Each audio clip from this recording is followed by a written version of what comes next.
The terminal never truly slept, and neither did the grief of the stranded. At 3:14 a.m., Terminal 4 of the International Airport was a cathedral of neon and glass, echoing with the frantic, jagged sounds of 1,000 interrupted lives. A massive storm over the Atlantic had grounded 12 flights, leaving a sea of travelers adrift in the liminal space between where they were and where they desperately needed to be. Bella stood behind the polished chrome counter of the terminal grill, her hands moving with a mechanical, practiced grace that belied the fire in her mind. She was 23, with skin the color of cream and almond-shaped eyes that held the weary stillness of someone who had seen the world pass by without ever being invited to join it. Her chestnut hair was pinned back in a tight, severe bun, and her white apron was starched so stiffly it felt like a suit of armor against the chaos. The air smelled of ozone, burnt espresso, and the metallic tang of jet fuel. I said, "I don't want the voucher, I want a flight."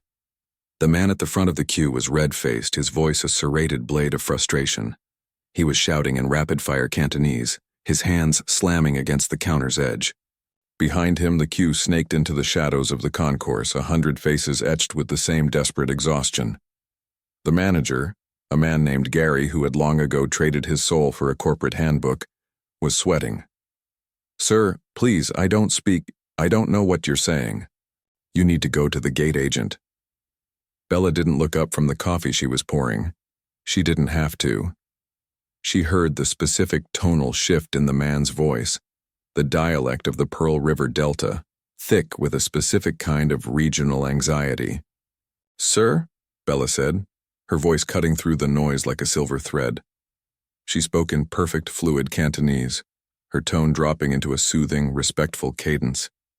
"The gate agents are currently overwhelmed. If you take the voucher now and go to the Marriott on 4th Street, you will be first on the standby list at 6 a.m. If you stay here and fight, the rooms will be gone, and you will still be here at 6 a.m., only without sleep." The man stopped. The silence that followed was heavy and sudden. He looked at Bella, his eyes scanning her name tag, Bella, and then back to her face. He saw the intelligence there, the lack of judgment. He nodded slowly, his shoulders slumping. "Thank you," he muttered in Cantonese. "Thank you, daughter." He took the voucher and moved away. Gary exhaled a breath that smelled of peppermint and panic. "Remind me to give you a raise, Bella, or at least not fire you for talking back." "Just give me the extra shift on Sunday, Gary," Bella replied, her voice returning to its neutral, waitress flat tone. "I need the hours." She moved to the end of the counter where an elderly woman sat alone. The woman was small, wrapped in a threadbare shawl of deep indigo, her face a map of 1,000 miles. She wasn't angry. She was terrified. She was weeping silently, her lips moving in a rhythmic, whispered prayer that didn't sound like any language the airport security had recognized. They had tried English, Spanish, even Russian. The woman had only shrunk further into her seat. Bella approached her. She didn't bring a menu. She brought a small cup of warm milk infused with honey. 20 feet away, seated at a corner table with a laptop he hadn't opened in an hour, Noah watched. He was 34, with the kind of sharp, architectural handsomeness that felt cold until he moved. His eyes were a dark, restless blue, the color of the deep ocean at dusk. He was the man who had built Linguas, the multi-billion-dollar translation empire that promised to erase the borders of speech. But as he sat there, surrounded by the high-tech hum of his own success, he felt like a ghost. He was burnt out, his soul eroded by years of turning human connection into lines of code. He had been watching the waitress for 20 minutes. He had heard her switch from Cantonese to a brief, sharp exchange in German with a businessman, and then to a melodic Arabic for a mother struggling with a stroller. It was impressive, but it was professional. Then he heard it. Bella sat down on the stool across from the elderly woman. She leaned in, her posture shifting, her eyes softening until they mirrored the woman's own sorrow. "Sagapo," Bella whispered. It wasn't standard Greek. It was Greco, a dying, ancient dialect spoken only in a few isolated pockets of southern Italy. It was a language of shadows, of olive groves, and forgotten myths. Noah froze. His heart gave a strange, violent thud against his ribs. That was the language of his grandmother, the language of the lullabies that had been buried under decades of corporate acquisitions and board meetings. He hadn't heard a word of it in 20 years. He thought it was gone. The elderly woman's head snapped up. Her eyes searched Bella's face, and for a moment, the airport vanished. The neon lights seemed to dim, replaced by the ghost of a Mediterranean sun. The woman reached out, her trembling fingers touching Bella's hand. She spoke back, a torrent of Greco, her voice thick with the relief of a person who had finally been found in the dark. Bella listened. She didn't interrupt. She simply nodded, her thumb stroking the woman's knuckles. "I know," Bella replied in the same ancient tongue. "You are not lost. You are just waiting for the wind to change. I will stay with you until the plane comes." Noah felt a lump in his throat that he couldn't swallow. He watched the waitress, this girl with the name tag and the coffee-stained apron, treat the most complex and rare linguistic heritage like a fragile bird. She wasn't just translating. She was healing. For the first time in a decade, Noah closed his laptop. The blue light of the screen died, leaving him in the amber glow of the diner. He didn't know who she was, but he knew he couldn't leave this terminal until he understood how a girl in an airport diner held the keys to his own forgotten history. Bella stood up eventually, moving with the quiet dignity of a queen returning to her throne. She walked back to the service station, passing Noah's table. As she did, a thick, battered book slid slightly out from beneath a stack of napkins on the shelf below the counter. Noah caught a glimpse of the spine, the morphological evolution of Proto-Indo-European dialects. He stared at it. It was a doctoral-level text, annotated with frantic, brilliant scribbles in the margins. Bella noticed him looking. Her expression didn't change, but her eyes hardened, a flicker of defensive pride crossing her features. She tucked the book deeper into the shadows of the counter and picked up a damp rag. "Can I get you something, sir?" she asked. Her English was flawless, but it was a mask. It was the waitress' voice, flat, servile, and utterly impenetrable. Noah looked up at her. He felt a sudden, desperate urge to speak to her in the dialect she had just used, to prove that he belonged in that secret circle of hers. But he realized with a sharp pang of shame that he had forgotten the words. He had built a company that could translate any language on earth, but he couldn't remember how to say, "I see you," to the woman standing 3 feet away. "Coffee," he said, his voice sounding hollow to his own ears. "Black." Bella nodded. "Coming right up." As she turned away, Noah noticed the tension in her shoulders, the way she moved as if she were carrying the weight of the entire world on her back. He saw the slight tremor in her hand as she reached for a fresh mug. She wasn't just a polyglot. She was a scholar in exile. He looked down at his silver-plated phone, where a notification from his board of directors was flashing. Merger finalized. Soulless AI integration complete. You're a billionaire again, Noah. He pushed the phone aside. It felt like a toy. Bella returned with his coffee.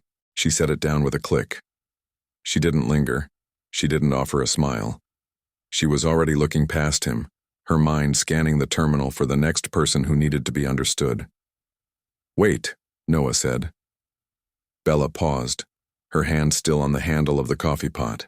"Is there something wrong with the coffee, sir?" "No," Noah said, his eyes searching hers. I heard you speaking to that woman. The dialect. Greco." Bella's eyes narrowed. A wall of ice seemed to descend between them. "I don't know what you're talking about, sir. I was just helping a customer with directions." "I know that language," Noah pressed, his voice low. "My grandmother, she used to sing to me in it." Bella didn't soften. If anything, she looked more guarded. "Then you're a rare man, sir. Most people just think I'm making noises to get a bigger tip." She turned and walked away before he could respond, her apron strings fluttering behind her like a white flag. Noah took a sip of the coffee. It was bitter and hot, but for the first time in years, he felt awake. He watched her move back to the elderly woman, watched her offer a small private smile that she had clearly deemed him unworthy of receiving. He realized then that the terminal wasn't just a place of transit. It was a battlefield. And this girl was the only one fighting for the things that actually mattered.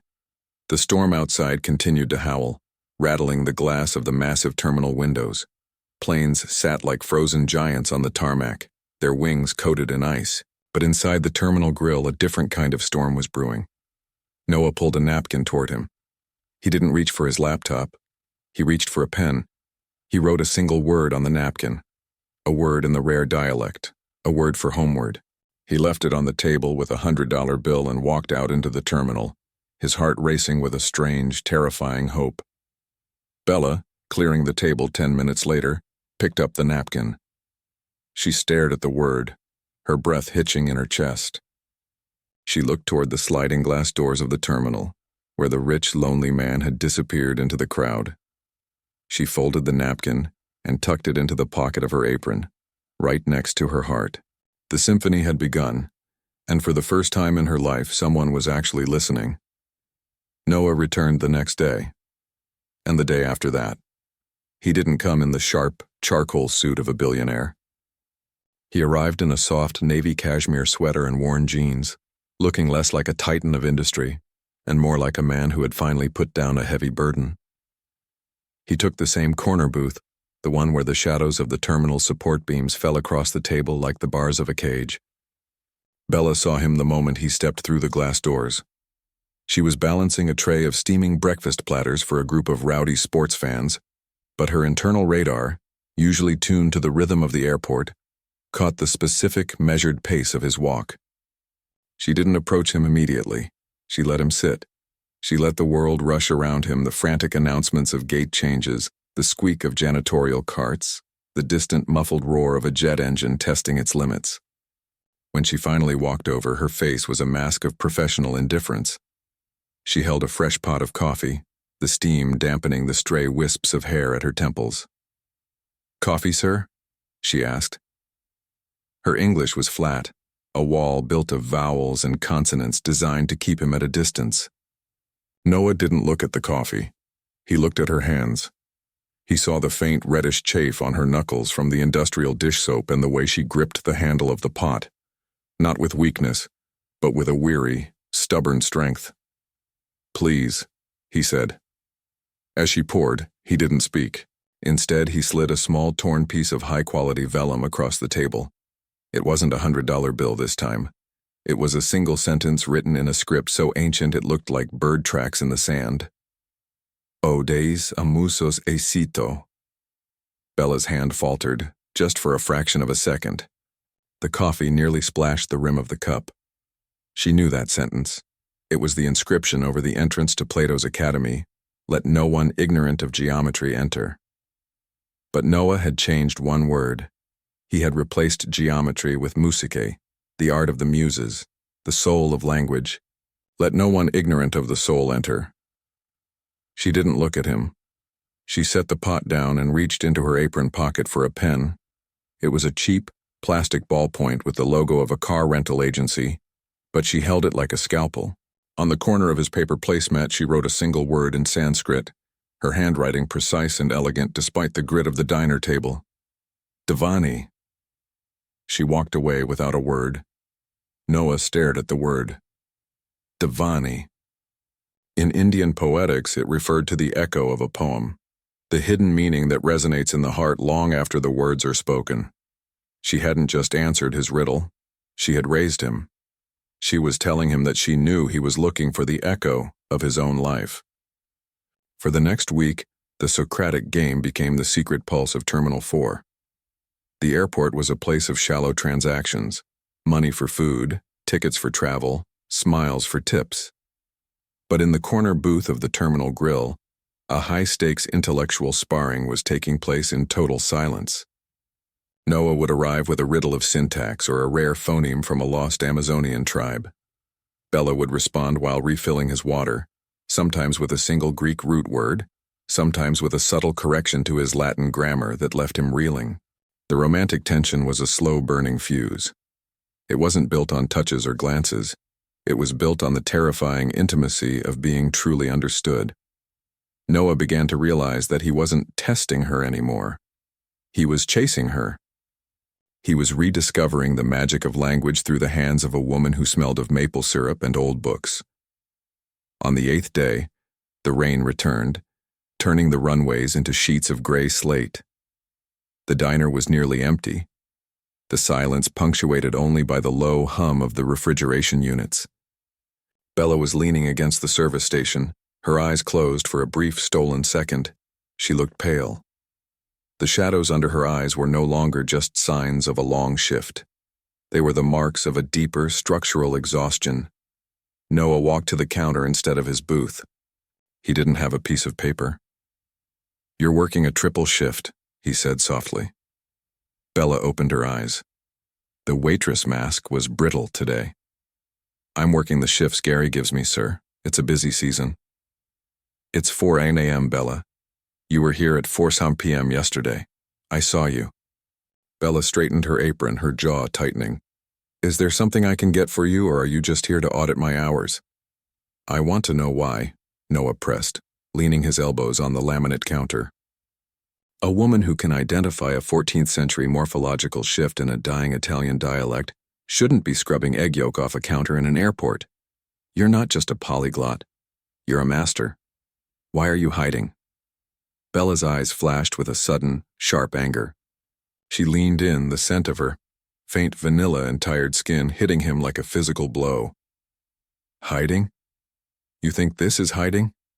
She gestured to the chaotic terminal outside. "This is survival, Noah. Not everyone gets to treat linguistics like a hobby. Some of us have to live in the real world." "I'm not treating it like a hobby," Noah said, his voice dropping to a low, urgent resonance. "I built my life on it, and I forgot what it was for until I heard you speak to that woman. You weren't just using words. You were providing a home for her. I want to know who provided a home for you." Bella looked away, her fingers tracing a deep scratch in the counter. The defensive pride she had worn like a suit of armor began to crack. "My parents owned a small translation firm in the city," she whispered, the words coming out as if they were being pulled from her with pliers. "Specialized in rare dialects. They were scholars, Noah. Real ones, not like the people who run your company."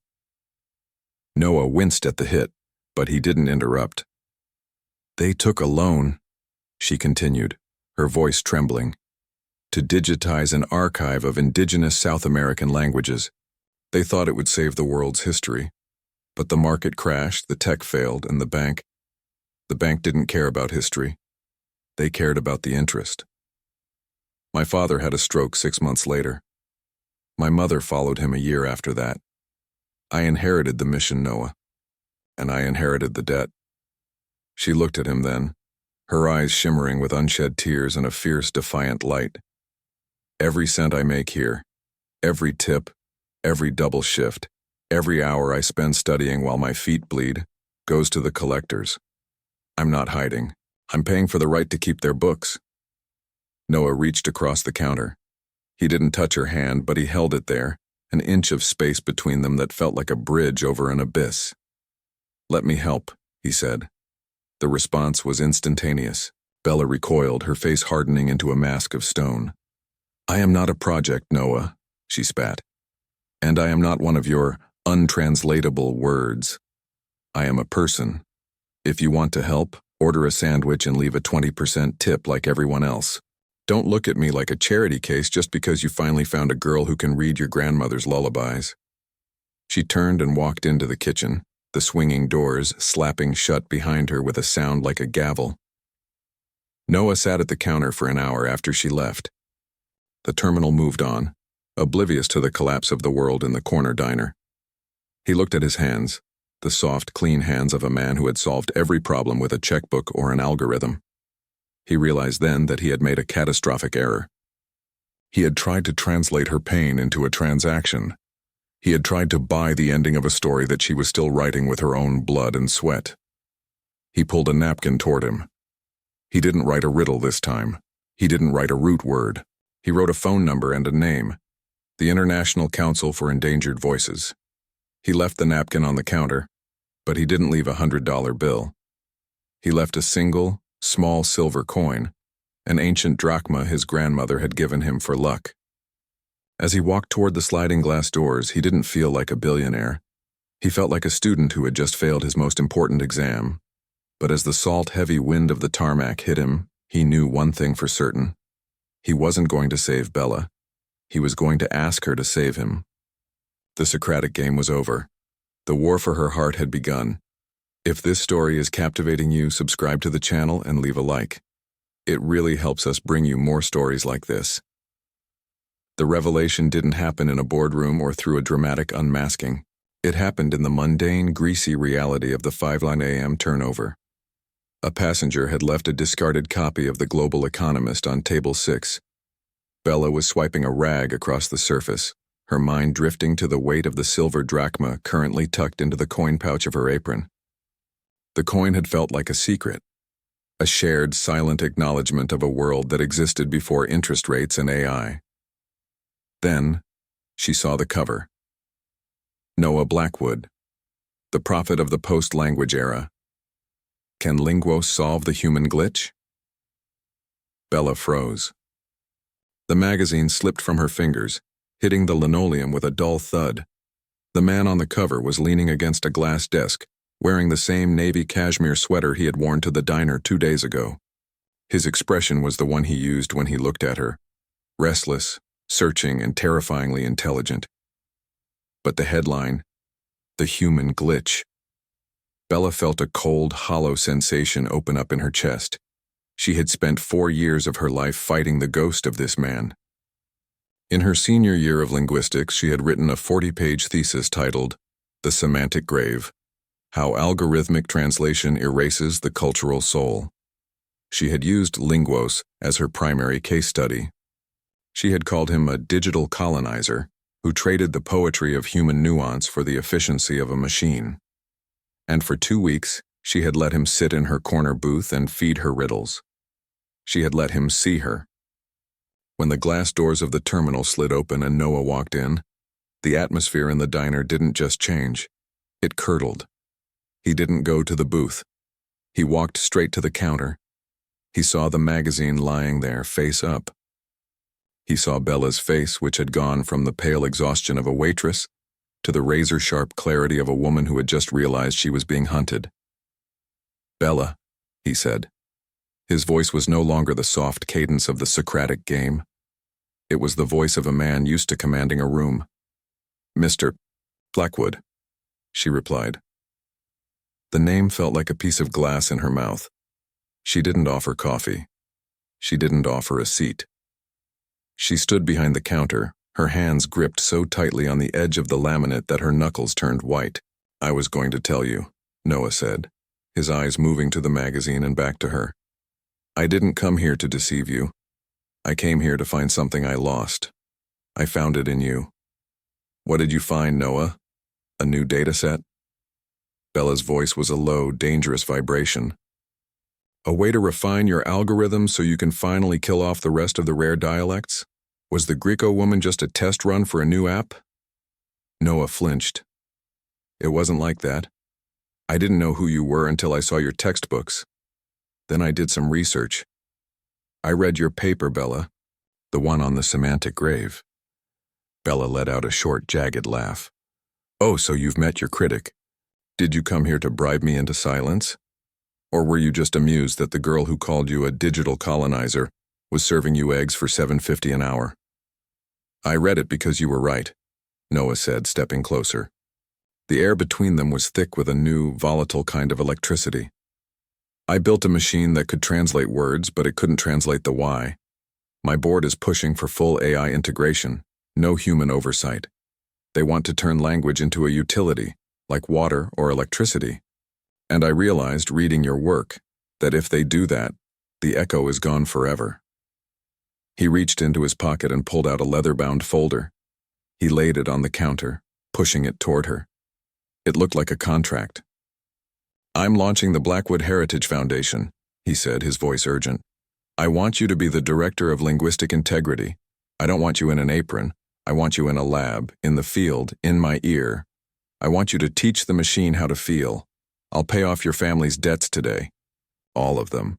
And I'll give you a starting salary that will ensure you never have to see an airport terminal again unless you're flying first class. Bella didn't look at the folder. She looked at him. The man who had sat in her booth and spoken of his grandmother's lullabies was gone. In his place was the mogul, solving the human glitch with a signature. "You really don't see it, do you?" she whispered. Noah frowned. "See what? I'm giving you everything you've been working for, Bella. I'm giving you your life back. You're trying to buy the Echo, Noah. You're trying to turn my soul into a patch for your broken software." She reached into her apron and pulled out the silver drachma.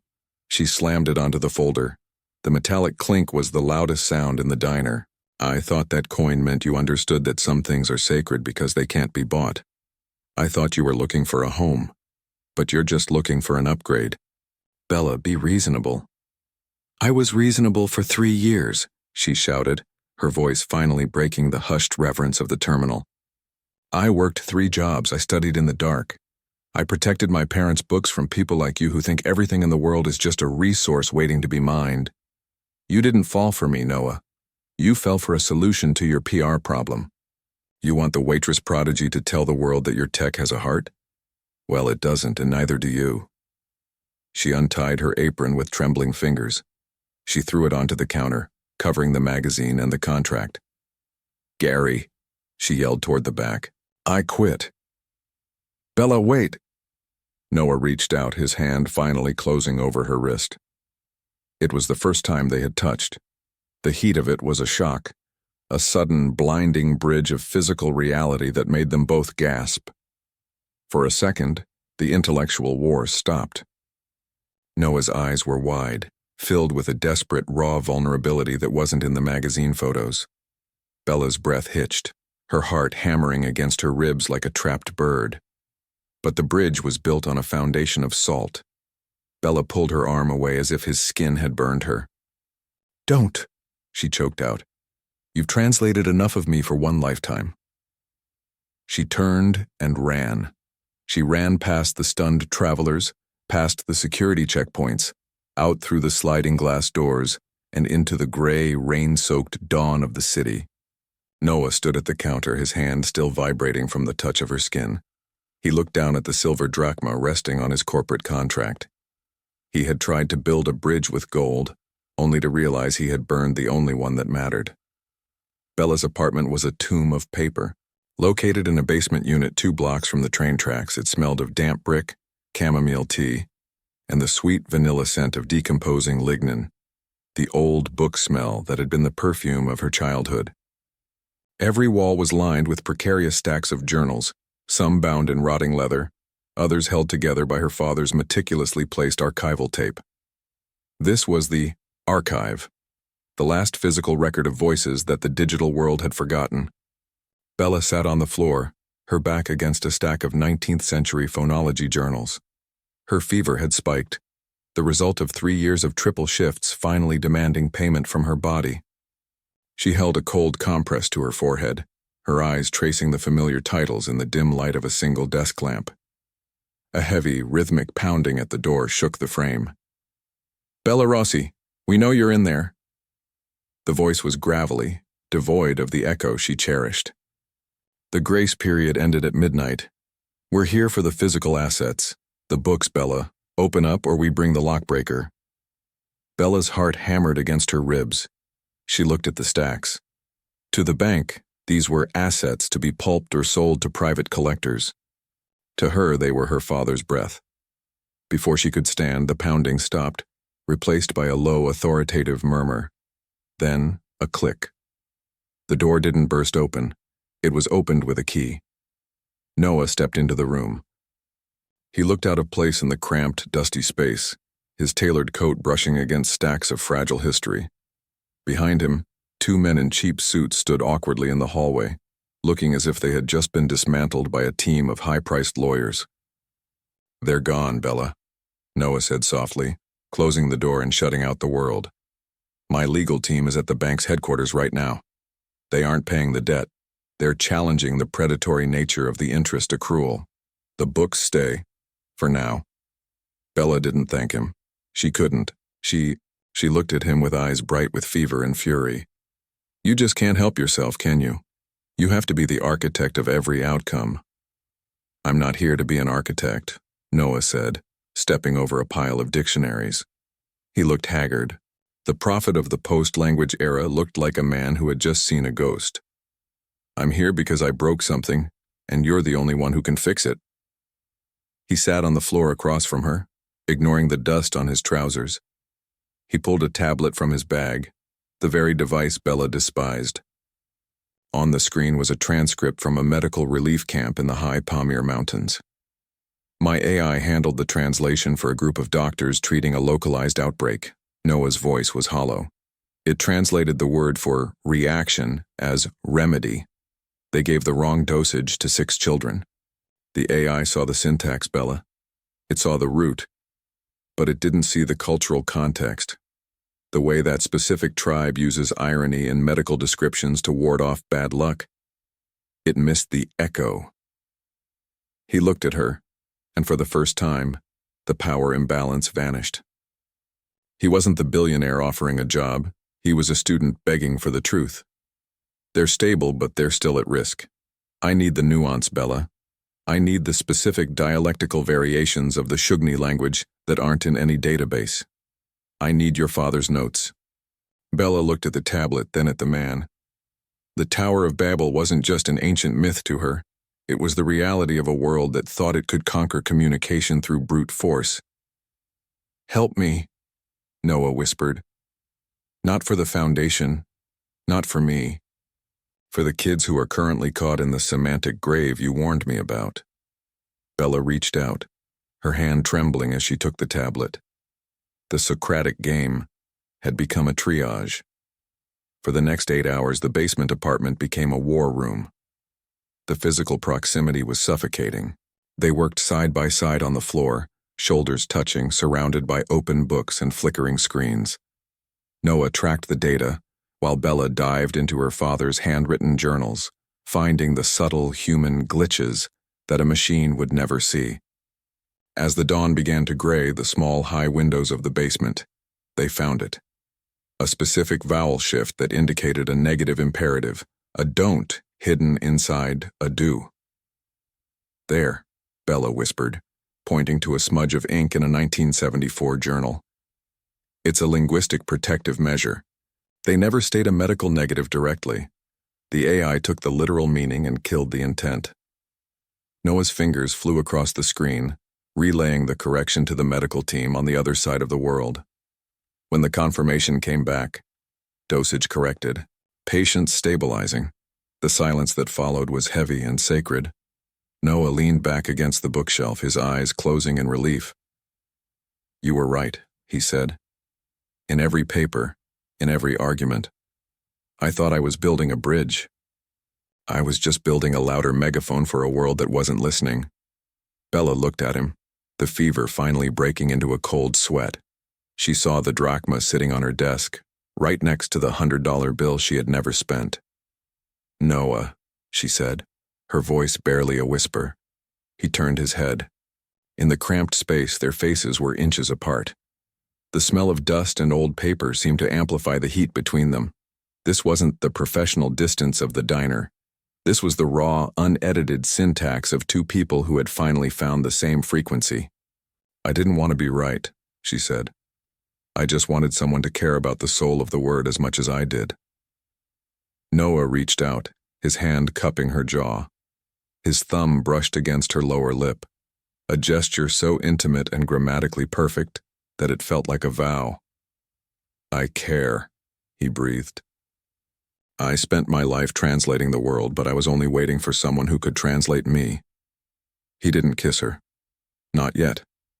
He let the silence sit between them, the perfect untranslatable echo of a connection that had been earned in the trenches of a shared crisis. The debt was still there. The world was still broken. But as the sun finally hit the spines of her father's books, the Tower of Babel didn't feel quite so high. The grand hall of the Blackwood Rossi Foundation was a cathedral of glass, silicon, and stone. It didn't look like the sterile, white-walled laboratories Noah's board had envisioned.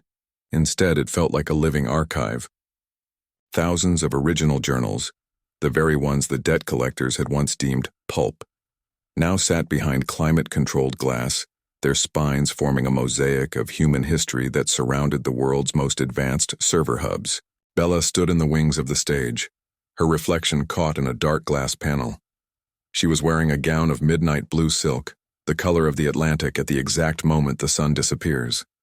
There was no name tag, no apron, but around her neck, hanging from a delicate platinum chain, was the ancient silver drachma. Her hands, once rough from industrial soap, were steady. She looked out at the sea of tuxedos and gowns, the elite of the tech and academic worlds, and in the front row, the board of directors who had once called her a risk factor. Noah was already at the podium. He looked different than he had in the magazines. The restless, sharp edge had been replaced by a quiet, grounded authority. He wasn't looking at the teleprompter. He was looking at her. For years, Noah's voice resonated through the hall. We believed that the goal of technology was to make the world smaller by making it simpler. We thought that if we could translate a word in a millisecond, we had succeeded. We were wrong. A hush fell over the room. Efficiency is not connection, Noah continued. A machine can tell you what a person is saying, but it cannot tell you why they are saying it. It cannot hear the echo of their ancestors or the weight of their grief. To build a bridge that actually holds, you don't need faster code. You need a soul. He turned, extending his hand toward the wings. Ladies and gentlemen, the director of the foundation and the woman who saved the heart of this company, Bella Rossi. The applause was a physical wave, but as Bella stepped onto the stage, the only thing she felt was the weight of her parents' legacy finally resting on solid ground. She didn't deliver a speech about data.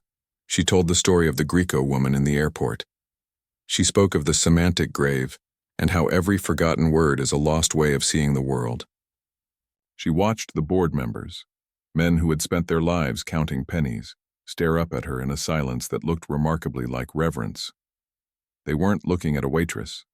They were looking at the architect of the future. Later, as the gala hummed with the sound of a dozen different languages in the garden below, Noah found Bella on the private observation deck overlooking the city skyline. The terminal was visible in the distance, a cluster of flickering lights where their story had begun in the cold and the dark. The board approved the permanent endowment for the Indigenous Archives, Noah said, stepping beside her. Your father's work is now the gold standard for every translation project we undertake. You've done it, Bella. You brought them home. Bella leaned against the railing, the night wind catching the silk of her dress. We brought them home, Noah. I couldn't have opened the door without you. Noah turned to her, the city lights reflecting in his eyes. He reached into his pocket and pulled out a small, worn velvet box. But when he opened it, it wasn't a diamond that caught the light. It was a key, a heavy, old-fashioned brass key, polished until it glowed. This is the key to the original Rossi estate, Noah said, his voice dropping into that low, intimate register that always made her breath hitch. I tracked down the title. The debt is gone, the interest is erased, and the house is yours. But I don't want you to live there alone. He stepped closer, the space between them closing until she could feel the heat of him, the familiar rhythm of a connection that had been tested by fire and logic. Bella, he said, and then he shifted. The English language fell away. He spoke in Greco, the ancient shadowed dialect of his grandmother and her heart. His accent wasn't perfect, but the echo was there. He had studied. He had put in the effort and study she had once demanded. Eisai ifonimu, he whispered. You are my voice. He dropped to one knee, the silhouette of his strength framed against the sprawling skyline. Den telo na metafraso ton cosmo horis esena. Teles na gineis I ginai kamu. He wasn't just asking her to marry him. He was asking her to be his partner, his equal, and his home. He was proposing in the language of the unheard, promising that in their life together, she would never be invisible again. Bella felt the tears spill over, hot and silent. She didn't need a translation. She reached down, her fingers interlacing with his, pulling him back up into her world. Yes, she whispered, first in English, and then in every language she had ever loved. Yes, in every tongue, Noah. Yes. The kiss that followed was the final synthesis, the merging of two worlds that had once been lost in translation. The air in the hills of the restored Rossi estate tasted of wild rosemary and the coming rain, a scent that had once belonged only to Bella's dreams. The wedding was not a corporate spectacle of Manhattan elite, though many were in attendance. It was instead a living map of the world they were building together. Under the ancient, sprawling oaks of the estate, guests spoke in a dozen different tongues. There were the Greco elders from southern Italy, the medical relief workers from the Pamir Mountains, and even Gary, the manager from the Terminal Grill, looking remarkably uncomfortable but deeply moved in a suit that was a decade out of style. Bella stood at the edge of the terrace, looking out over the library wing Noah had spent the last year meticulously reconstructing. It was no longer a basement of rotting paper. It was the heart of the foundation, a place where the echo was preserved in state-of-the-art archives that finally gave her parents' work the dignity it deserved. Noah approached her from behind, his presence a warm, stabilizing force. He didn't speak immediately. He simply rested his hand on the small of her back, a gesture of quiet, permanent belonging. "Everyone is waiting," he whispered, his voice catching the soft evening breeze. "I was just thinking about the first night," Bella said, turning to him. The sound of the suitcase wheels on the linoleum, the smell of burnt coffee. I thought that was all my life would ever be, a series of translations for people who would never know my name. Noah took her hands in his. The power imbalance that had once defined them, the billionaire and the waitress, had been incinerated by the work they had done in the trenches. He didn't look at her as a prodigy to be managed. He looked at her as his compass. "You weren't just translating for them, Bella," Noah said softly. "You were waiting for me to learn how to listen." The ceremony was a symphony. They exchanged vows in English and Cantonese and finally in the low, rhythmic cadence of Greco. When Noah slid the ring onto her finger, a simple platinum band with a small, raw silver drachma embedded on the inside against her skin, the silence of the crowd was absolute. It wasn't a silence of confusion, but of reverence. In that moment, the semantic grave was filled with light. 2 years later, the sliding glass doors of Terminal 4 hissed open, admitting a blast of cold, kerosene-scented air. Bella and Noah walked through the concourse, their fingers interlaced. They weren't there for a shift or a flight. They were there because some foundations require a visit to the cornerstone. The Terminal Grill looked exactly the same. The neon G still flickered, and the hum of the refrigeration units provided the same mechanical baseline to the chaos of the airport. They sat at table 4, the corner booth in the shadows. A young woman approached them, her eyes tired, a linguistics textbook tucked precariously under her arm as she balanced a tray. Her name tag read, Mara.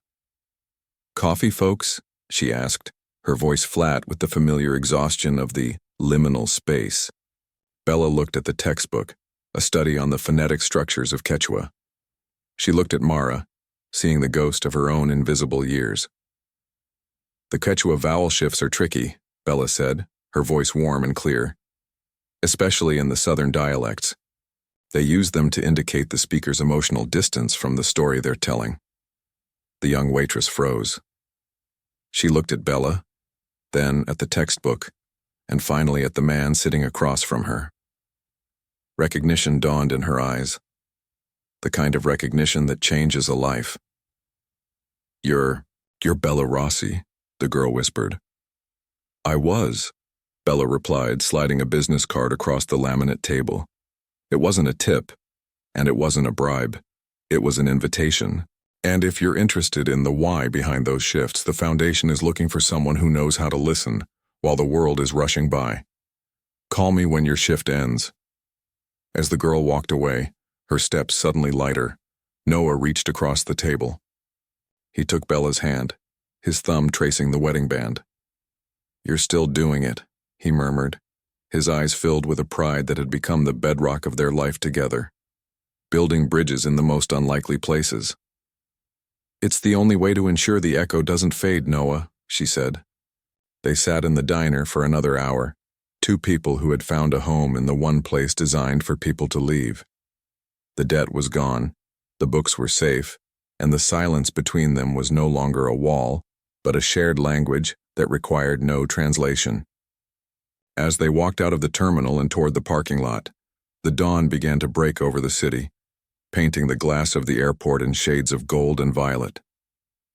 "Where to next?" Noah asked, opening the car door for her. "The Amazonian Archive Project," Bella said, leaning back into the seat and looking at the man who was her partner in every sense of the word. "There are voices there that haven't been heard in a century. I think it's time we gave them back their echo." Noah started the car, the engine a low, steady hum. He didn't need a machine to tell him what she was feeling. He saw it in the way she held his hand, in the quiet confidence of her gaze, and in the permanence of the life they had built together. The polyglot and the mogul drove away from the terminal, leaving the noise behind. They were no longer lost in translation. They were finally, and forever, home.